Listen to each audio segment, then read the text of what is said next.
Ah, Good morning, everybody. Welcome to Coffee and Craps with John from Pro Craps here. I'm a little tired. I'm waiting the sleep out of my eyes.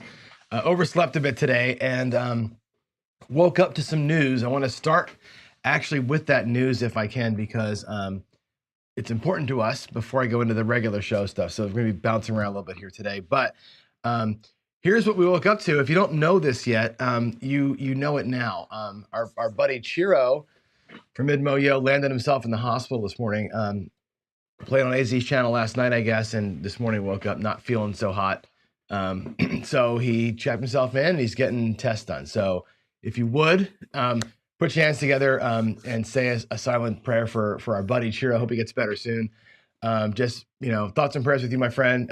Hope that God lays his hands on you and brings you through whatever it is you got, and that we get some positive results here. So for Chiro, just our thoughts are with you, my friend, and we'll try and make you laugh here on the show today. I got some interesting stuff today. Today's gonna be a very deep show, but I got a couple of things that hopefully will bring a smile to your face while you're in there waiting for those damn results. So love you, man, and just be strong, dude. I'll hopefully talk to you later. Just send me a text when you're out, so we all know what's going on, and we'll keep everybody updated. So all right, with that said, let's swing back and start the normal talk here.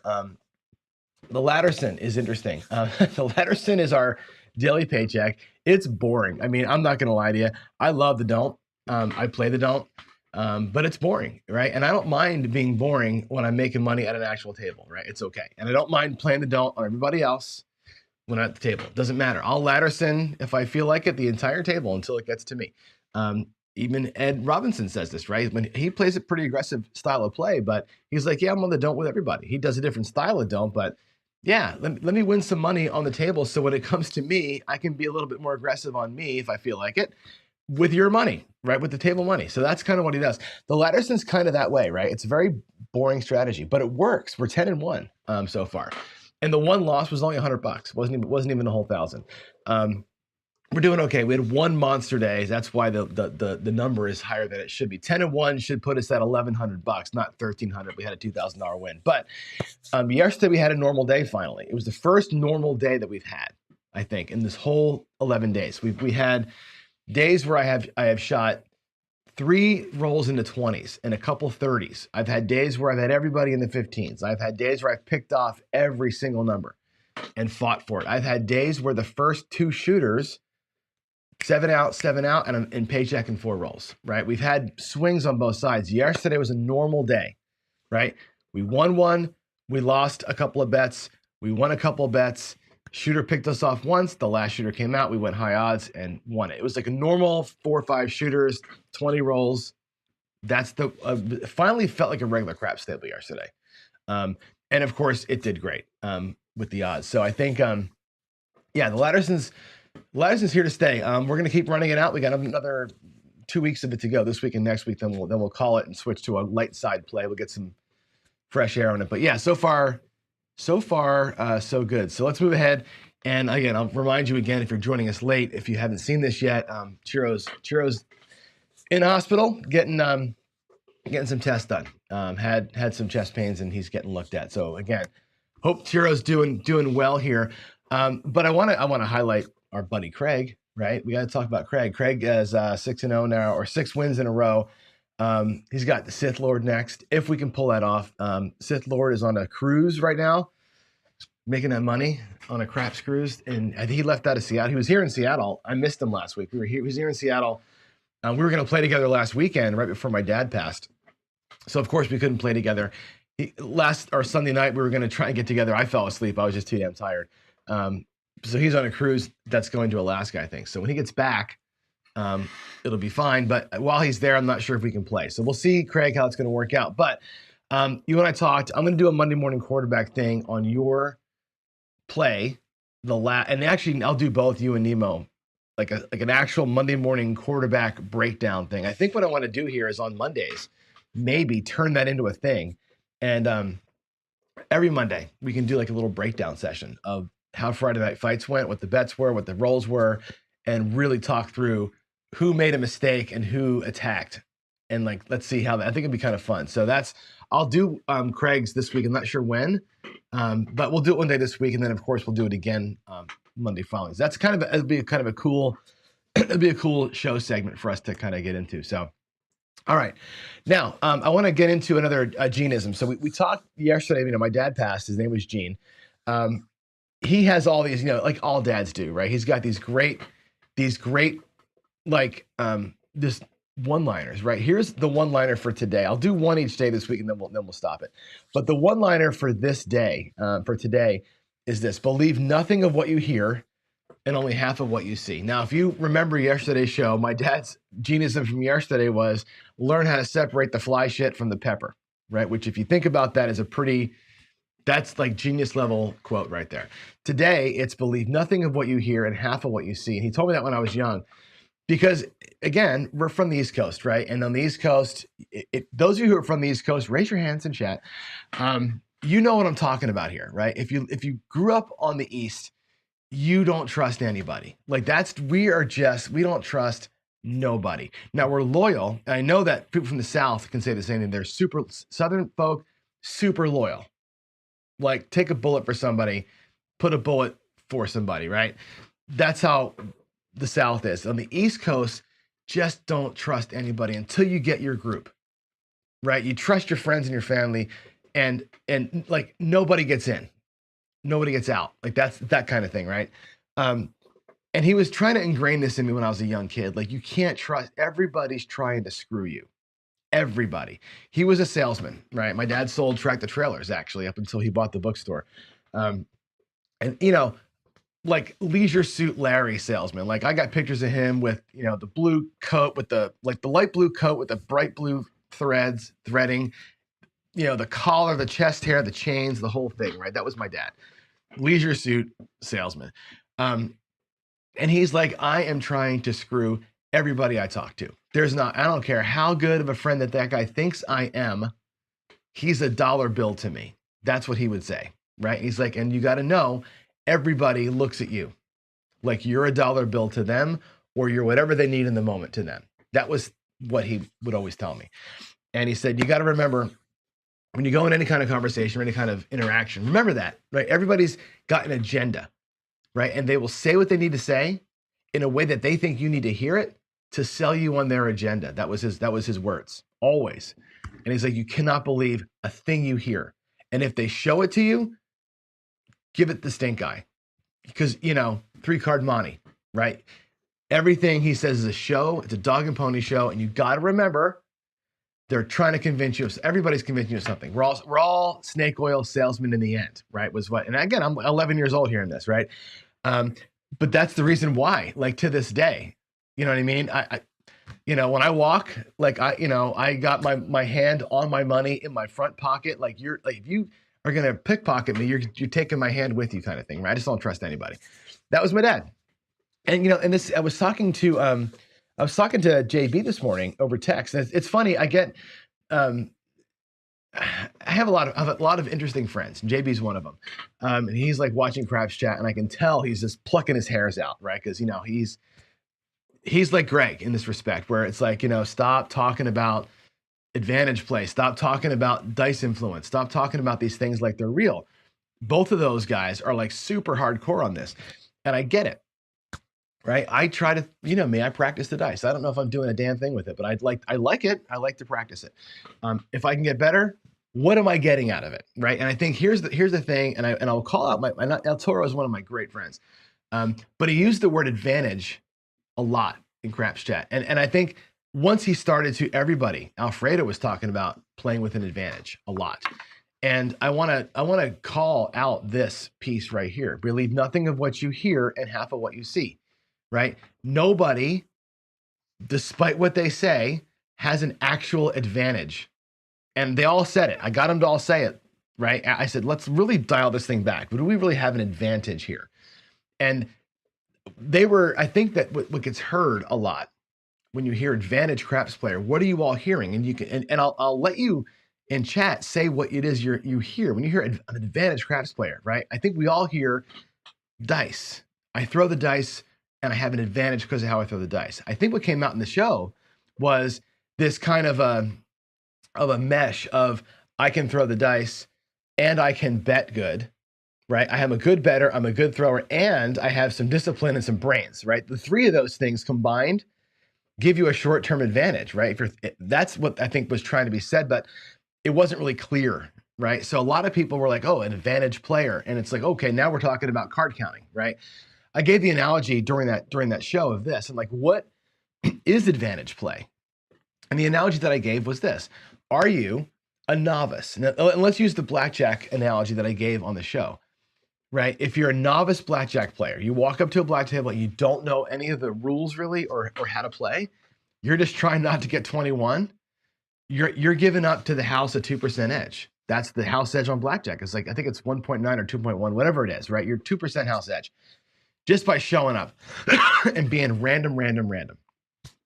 That to me is the equivalent of a person walking up to a craps table, dropping 110 inside or 160 across because somebody told them to. Or actually, a better example is just dropping a pass line with max odds just because somebody told them to, and hucking and chucking the dice. You're giving up. You're walking in. I'm going to take the 1.4% house edge of the pass line or the 1.37% of the dome, right?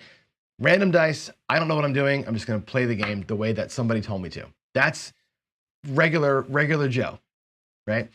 If you're a practice blackjack player and you get the little memory, you get the little card memorized, all right? And you know basic strategy. So you're making all the best moves you can make.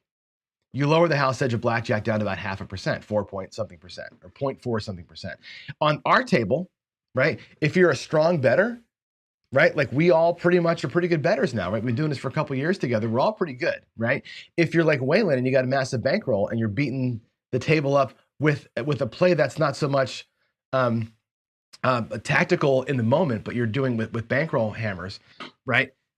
You're lowering that edge. You're taking some of the edge away because of your betting style, right? If you're a dice thrower, that's good, and you're actually in the zone, you're breaking the edge down because you beat the 7 instead of 6 SRR, you're a 6.4 SRR. Okay, fine. You lower the edge a little tiny bit, and you're still behind the 8 ball, right? You're the equivalent of a person who knows basic strategy in blackjack. You went from 2% or 1.4 in our case to about 0.5%. Okay. Congratulations. That's great. You're still behind the ball, right? When I hear the word advantage, I'm picturing card counters who actually have an advantage. A card counter who plays for 23 straight hours over time builds an advantage up, right? Because they actually have a club. They went from negative house edge to a positive on their side, counting cards. I think that when we hear dice influence, or the other word is control, I think people put this assumption in that they've flipped the bit and they've gotten to a positive advantage over the game of craps. And again, is it a combination of discipline, bankroll, money management, trend following, trend betting, throwing perfectly? Do you flip the bit, right? And I think Alfredo made the point, you can't, right? For a few minutes you can, right? But you can't throw for 4 or 5 hours, your arm will fall off, right? There's a physical thing, right? But the word advantage got thrown around a lot. And I think you got to be careful with that, because I think people hear advantage and they go, ooh, advantage, I'm going to go take some lessons, and all of a sudden you're into this other world, right? I think what Toro was saying, and I think what Alfredo was saying, I think what Ed kind of chimed in on too, is like, bet your advantage, which means combining your head, your skill, your betting style, and all of that together. And for a short window there, it may come out in your favor, right? And that's kind of what they're saying. So I think when I hear Gene say, believe nothing of what you hear and half of what you see, this is what he's talking about. You're going to see videos, and again, not from the people that I've mentioned, but from, the books that you've read and the old videos of, here's the only way to beat the casino, guaranteed wins. That's all a bunch of crap, right? So just separate the fly shit from the pepper. Don't believe what you hear, believe part of what you see, and shrink your group and really trust the people that you trust. There are people that we talk about here all the time that are in chat right now. I can see them kind of scrolling by, that I trust implicitly with what they say. And because I've talked to them offline, and I know that they're not, they're not trying to, A, make money off of you, and B, sell you a hill of gold or a goose of whatever, the golden egg goose, right? They're not doing that. They're being real with you. So get real, follow real, understand the reality. There it is. Hope that all makes sense. And that's a long little segue there, but that's what I wanted to say this morning. The next thing I want to get with you, though, is this. Look at that, guys. We have a logo. We has a logo for the Pacific Northwest Meetup. Thanks to Ian Olson. Ian Olson, by the way, in chat, say hi. Worked with an artist to get us this design. And here it is. There's the design for the Pacific Northwest Meetup in September. The 15th to the 17th. We are working hard. Ian is working. I say we. When I say we, you put Ian in there. Ian is the we. I'm just a pretty face that's going to be there making sure that we're hugging babies while y'all are in town. Ian's doing all the work. He's got Snoqualmie and Tulalip. Private tables are getting scheduled, and we'll have times for actual times now, and he's working on room rates at the Lip right now. So you did all the work, dude. I love it. You have done amazing. So thank you for that. There's the dates, and I will have a similar logo in a few weeks for the Craps for the Cure. And we're going to have a commercial spot. We're going to film a commercial like last year when we passed y'all remember last year I passed around a script. Everybody read the script, and then we kind of made a thing. I'm doing the same thing this year. So we'll have that thing coming out too for the vets. And if you know, and I know that I'm not going to say you by name. I know there's somebody here in the crowd today, a good friend of all of ours, who does have in the family a veteran who's working through some PTSD issues. If you are related to, know somebody, love somebody who has PTSD and would like to be a part of the information gathering that I'm doing for this, if you want to be part of that promotional spot, if you want to have like a blurb, tell your story thing, I want you to write me a note. You can email me at john@procraps.net. Some of you have my number. If you can text me, you can always Discord me. I'd like to get more personal stories in this thing because cancer is personal. We've all dealt with somebody who has cancer in our family. PTSD it's just as soul crushing for the person and the family, right? And I think I want to really lean into this one. Last year was really hard. Cancer was really, really hard because everybody can relate to that one. PTSD, I don't think a lot of people can relate to it. I think it's one of those things where I think we're going to be able to educate a lot with this one. And that's, so anyway, there it is. If you want to help me out, I need the help. This is what I'm saying. I need the help with that. So, all right. I see Chiro's in the group. I haven't even seen you, Chiro. I just popped over. I saw your face over here. Are you doing okay? Are you home? I guess I'll find out later. Hopefully hopefully everything is on the goods right there. So, okay. Now let's do craps talk. Let's get actually into why we're here. I want to get into the versions of the Dolly. So I'm going to go ahead and change my screen here in a minute, but I want to talk to you about the Dolly. So we've been doing the Dolly Latterson on my paycheck, and it's generated a lot of questions about, am I playing it right? And I'm like, man, there's a ton of ways to play it, right? There's so many ways to play it. And let's look at a few of the ways that you can actually play the Dolly. You can do the Latterson flat, which I did the first couple of weeks, right? Just basically a flat, don't bet $25, up by 5, up by 5, up by 5 on the losses for the flat, for the don't and the don't come, right? But you can do them offset, where the don't pass was like $30 and the don't come was 15. So you have a 2-to-1 offset. So on the 7, the PSO, you're making money. That was another version that we tried. You can do it like I'm doing this week, the Latterson with odds. I'm having a small flat, and every time we lose, the odds go way up, right?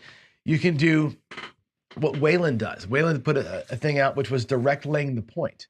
So skipping the come out roll altogether, just lay the point, where you're giving up the vig, right? You're not getting a flat payment, but you're not having to fight either, right? And you can ladder up that way.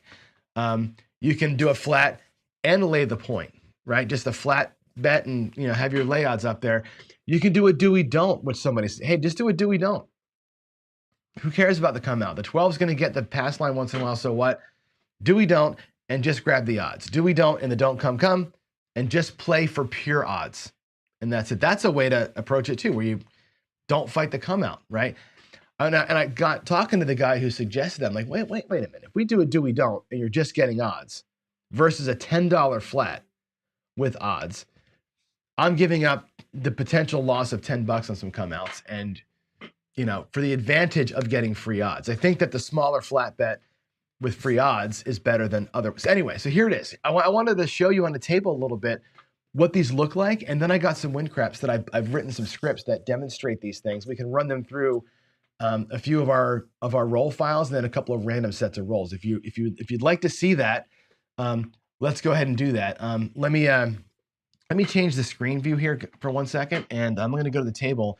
I'm going to leave those up on screen, and I'm going to put the bets out there on my table really quick, and then I might even, it's be hard to roll with 6 different strategies up here, but let me show you a couple of these ideas and how they work, and just to give you some kind of comparative look at it. So let's take, I'll put the 7 up here because the 7's what we want, right?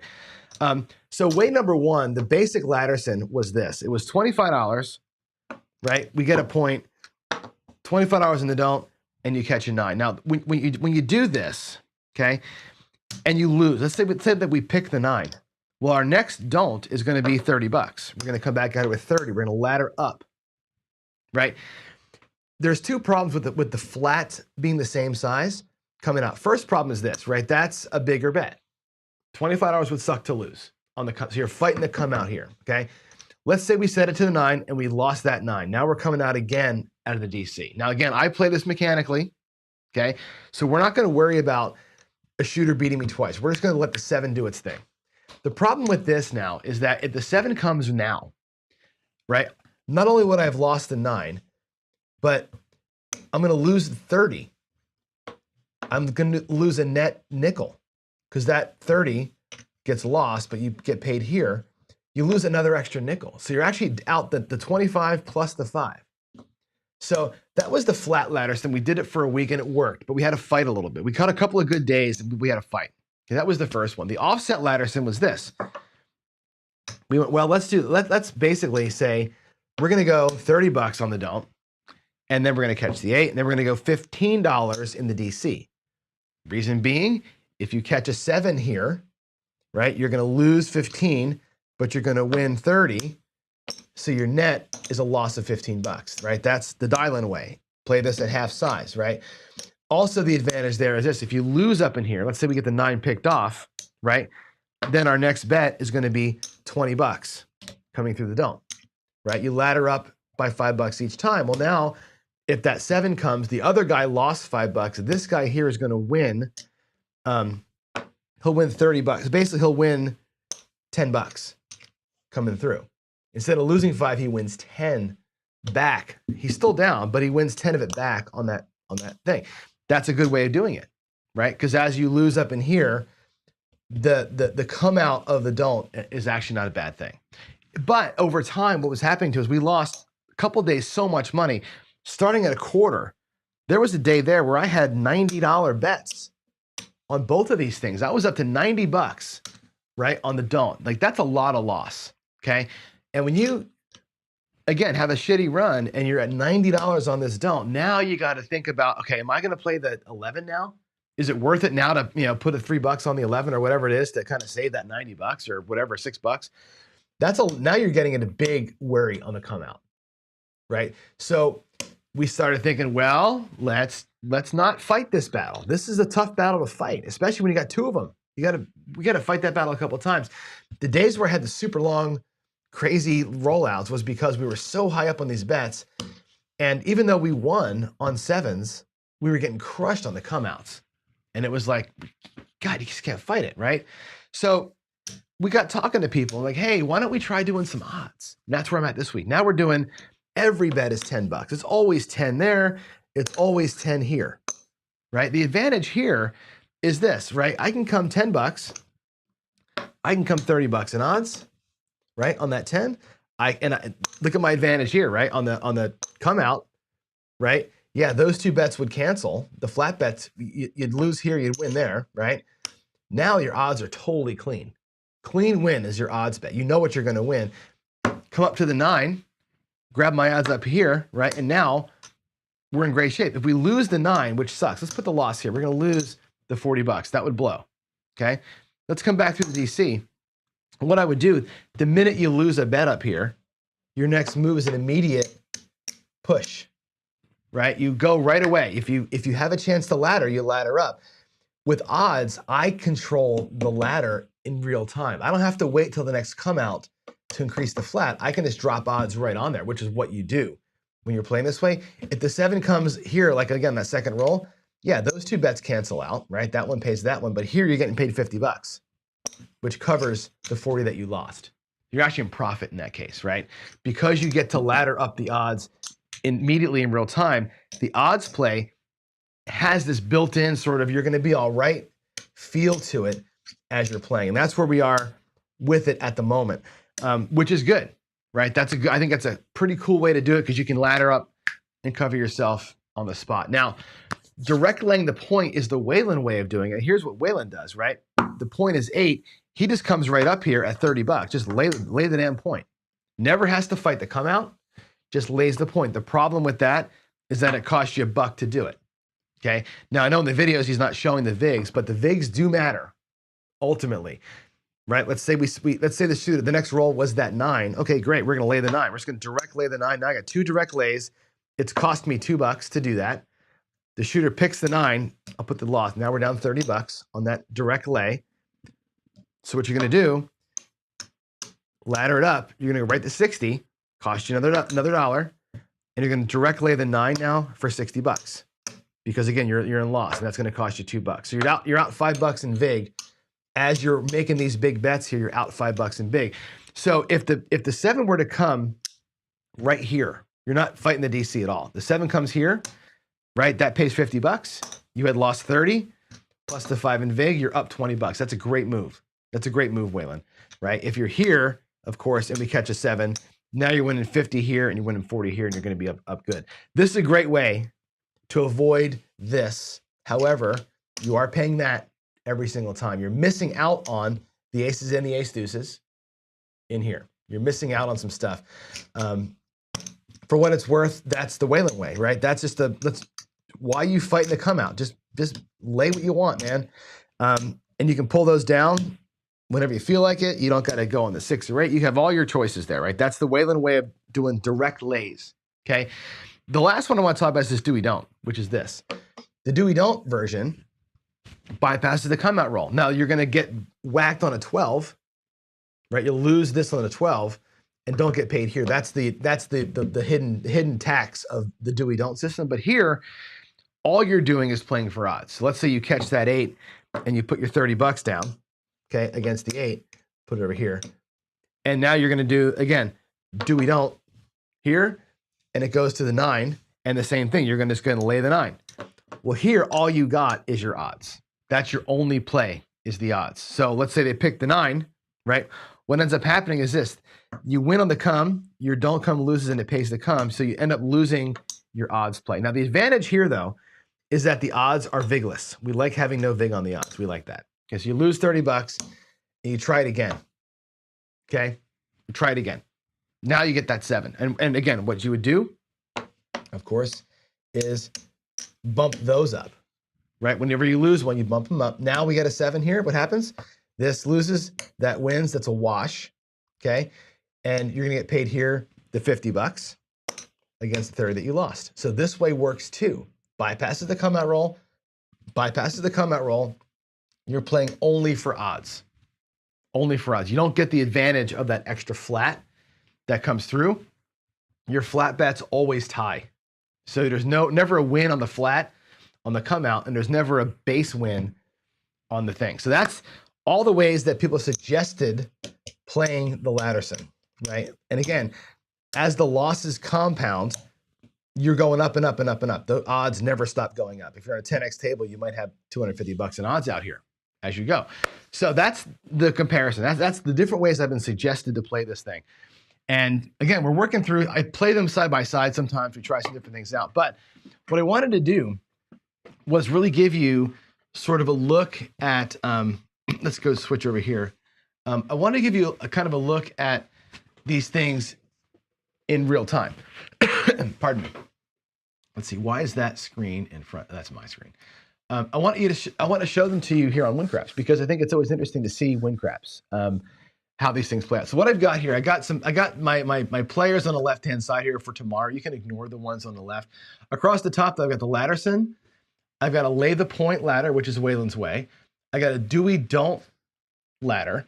and I've got Latterson where it's only the odds. I'm going to show you the Windcrap scripts here in just a second. So the Latterson, the basic Latterson is this. It's going to be, if the don't pass loses, let's get this up here so you can see the whole thing. We start out at a $30 bet, okay? The ladder is going to be size 10. So $10 ladders, right? So basically, if the don't pass or don't come loses, we add 1 to our level. Our next bet is going to be the base bet, which was 30, plus $10 times our level. So if we have 3 losses, it's 30 plus 10 times 3, 30 plus 30. You got me? That's the basic Latterson. No craziness there. The lay the point ladder basically says this: if any bet loses, add 1 to our level, so we know what our level is, right? And all we're going to do is bet $30 times the level on the point. That's it. We're just going to lay the point for that level, and that's all that we're going to do. Lay the point for $30 times the level that we're on. It's very, very, very simple. Lay the point ladder. Okay.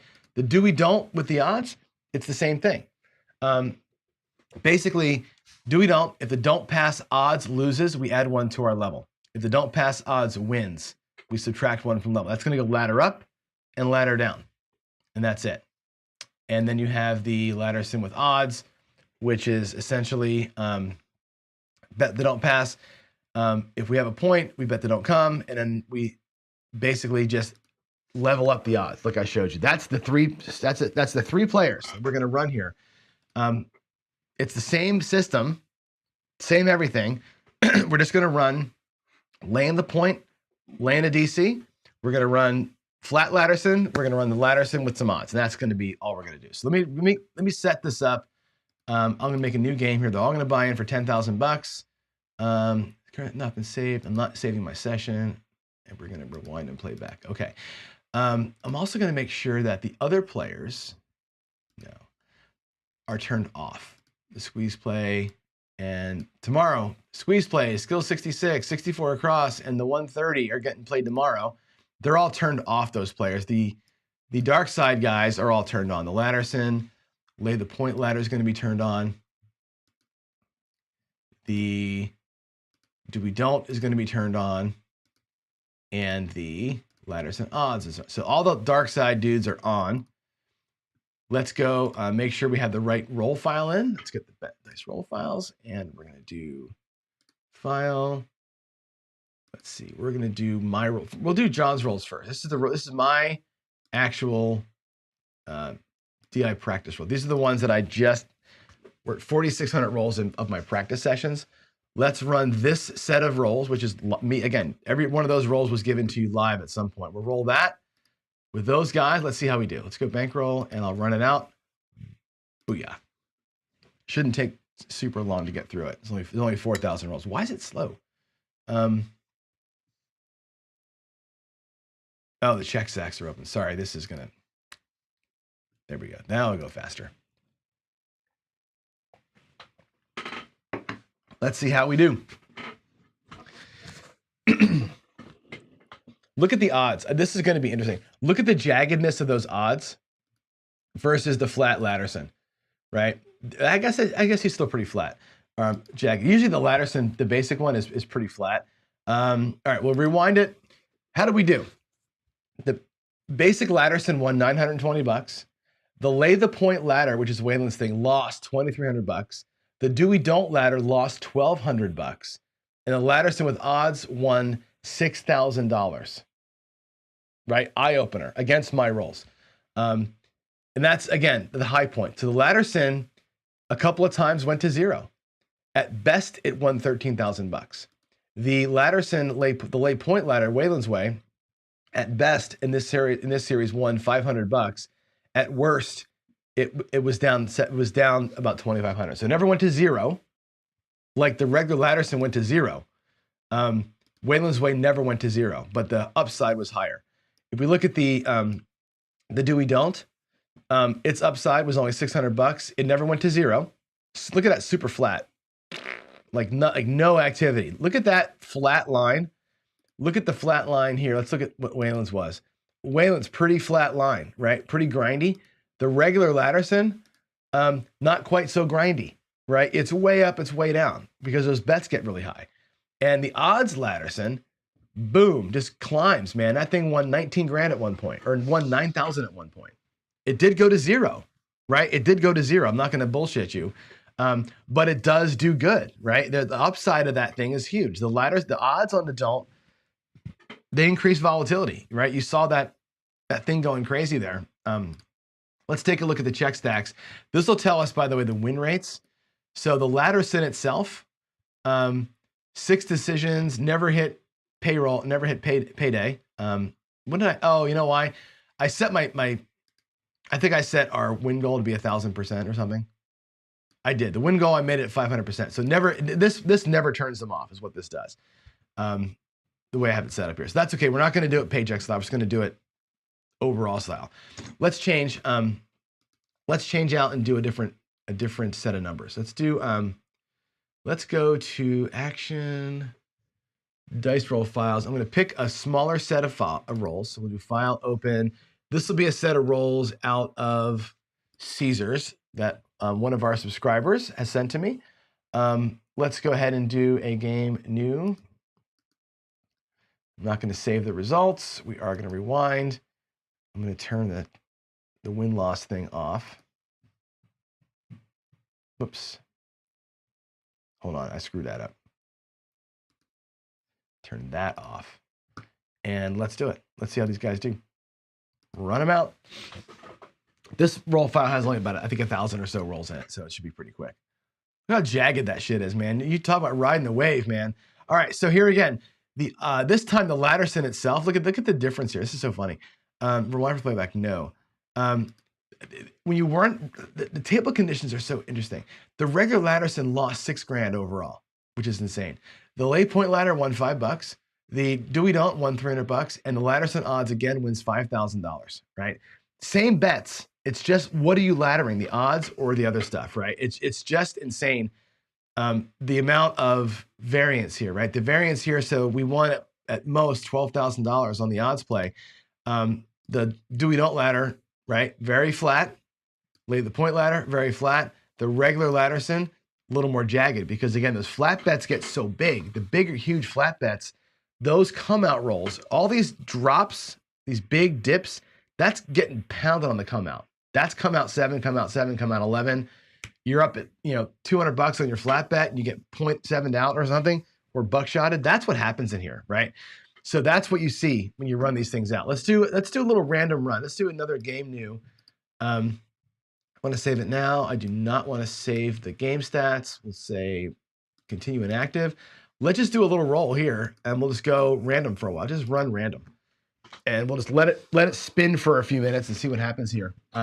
Every time it goes to 0, of course, it's going to bounce back up and start over again. You can watch the regular Latterson is all over the place. How does the lay point ladder do? It's pretty flat, right? It's pretty flat. It's going to win a little bit here and there, but it's not going to get destroyed, which is interesting. Oh, that was a little bit of a bad run there. Let's let it go. We'll go to like 10,000 rolls. I think it'll stop automatically at 10,000, and then we'll call it for what it is and see where we go. Now, one thing I haven't done yet, and I may do this at some point here. Let's get the 10,000 rolls, then I'll talk about it. There's 10,000. It stops automatically. How do we do? We all lost our ass. In this case, the Latterson lost 23. The Latterson odds lost 24. The lay ladder won 3 or lost 3, and the lay point lost 5. Okay, with WinCraps RNG going for 10,000 rolls. Now, what happened? I have no idea how these things lost $20,000. But let's look at the numbers though, right? The Latterson itself went to 0 probably a couple of times. What this is telling you, went to 0 twice, most likely. But its top end was plus 8,000. Okay, the Latterson lay point ladder again doesn't win a lot. Never lost the whole bankroll. So super safe. The do we don't won 1,300, I guess. Never lost the whole bankroll. The Latterson with odds at 1.1. Look at that. It was up $17,000 at one point, but it does run out of money. So obviously the Latterson and the Latterson odds both went from 10,000 to 0 twice. during their run, but they both also won 10 grand a couple times. So that variance, that huge amount of risk that you incur with the odds or with laddering up the flat, let me go back to the other screen here. That amazing amount of variance that you catch from laddering your odds, because odds are where the money is, right? But you incur a ton of risk with those odds. You can see, like, you're going to win home runs if you're doing don't pass with odds. You're going to also run the risk of losing it all. When I'm doing the ladder sim practice in the garage with my $1,000 bankroll and $10 flats and up to $60 in odds or whatever, there are times where that thing goes to zero because you catch a bad run and you run out of money. You can't get the odds high enough to recover it. When you put a ceiling on those things, right? If you go only as high as level 5 on the flat, or only as high as 6x odds, a 6x extra flat bet on the odds, you cap how high you can go. At that point, you lose almost every time, right? It only works well when you uncap the flat, or when you, on the odd side, when you're playing at a 10x table and capping at level 10. That's the only time that it really works. But it's interesting to me when I see those things run out like that, the amount of volatility that you catch by increasing those flat bets or by jacking the odds up, that's where the money's made, right? That's no different from the don't as a right side player pressing up like a crazy person, right? You need high bets, you need high variance to make big money in this game. If you want to play a flat, boring kind of game, right? A little grinder style, that lay the point thing worked. The do we don't, pretty grindy. The Ladderson with tiny, tiny, tiny increments and a capped ceiling, very, very level for the most part. You can level it out and be grindy, or you can add the odds and blow that shit up. So I think that's a very interesting little rollout there. So I'm going to do the same thing tomorrow. Tomorrow's show is going to be the exact same rollout, but we're going to do the same roll files actually, but we're going to do some across betting. We're going to show, tomorrow I want to show the ways to get out, like the 66, the squeeze play, the Lagerman, and other ways to kind of just get your bets out from the right side. Same set of rolls. We'll do it'll be a kind of a fun comparison there. So hope that makes a good sense and was a good demonstration for you. I want to go back really quick and jump into your questions here. Let's go ahead and I'm going to do I'm going to search for like any cues in the chat here. There are no questions in chat really. How about PCs? Anything for me? Only one PC comment all day long. Either I'm explaining stuff really well or you guys don't like me anymore. Dan says, I'm being convinced of it with odds versus the flat. You need bankroll, Dan. It works, but you need the bankroll. I'm right now at $1,300 with $10 flats, and I'm willing to go up to, I think I was up at $90 yesterday in odds. Really underfunded for that. Like, that's not enough money. If we catch a bad run, we're going to get smoked up there. We're going to lose the whole $1,000 one of these days because of the odds, because I'm underfunded. So I got to tread really lightly up there with those odds. But that is where the money is for sure. All right. Well, if there's no other questions, boy, oh boy.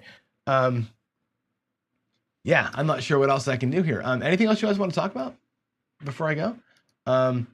Yeah, Wayland's Way Crap says, laying the point does good because it dodges the come out. It does. The lay the point ladder and the do we don't both do it because they dodge the come out. Wayland, I would say to you this, okay, and I want you to hear this and in chat comment to me. Laying the point where you're paying the vig, and let's say that you lay the DC, like the next roll of the dice, you lay that number 2 and put the lay bet up there. Both those lay bets are under your control. Both of those lay bets you paid a vig on. If you did a do we don't instead, where you have pass line, don't pass, or come, don't come, right? Let both those bets travel up and then just do the same thing. Just put odds up on those numbers. There's no vig. That 5% vig, especially at your bet levels, adds up pretty good, right?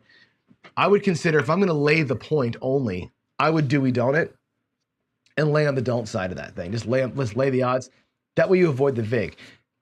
The 12 is going to get you every so often, right? You're gonna burn one of those flats to get, but you can do it table minimum. Like just do a $10, $10 do we don't.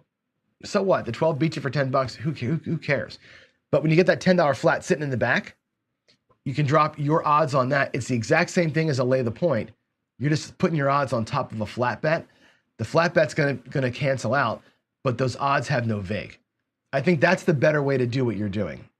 if I was going to do it that way, I would definitely do we don't it if you're allowed to, and just don't pay the vig on the odds. Once in a while, you burn that $10 on the 12, but that way, I think you save that 5% if they'll allow it. Yeah, my casino won't let me do it.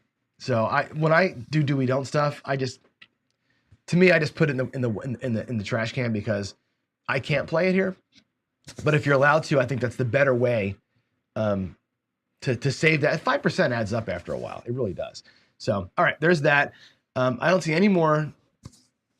Is that saying it took 37 hours? Oh yeah. Yeah, that 10,000 rolls, some of those things in Windcrap simulate like 20,000 hours of play, right?